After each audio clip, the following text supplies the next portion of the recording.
neza mwaramutse amakuru mbanje kubaramutsa amahoro y'Imana abane namwe kandi nukuri Imana ijye ibishimira amanywa nijoro ijye yumva gusenga kwanyu ijye baba hafi ijye bagotesha ubugwaneza bwayo ijye yohereza ingabo nini ntintoya zururukire kubarwanirira mbega ndabasabira ngo iyi Mana dukunda iyi Mana dukorera iyi Mana twisunze ndi kwatura ngo yongere ibibuke yongere kwibuke mu bihe nk'ibi ngibi urimo ntazi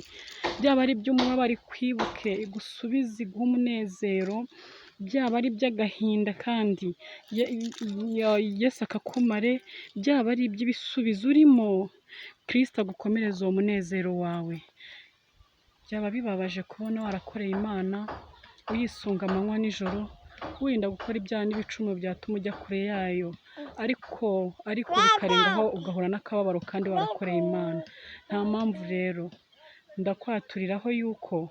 Yesu Kristo yakubera ingabo igukingira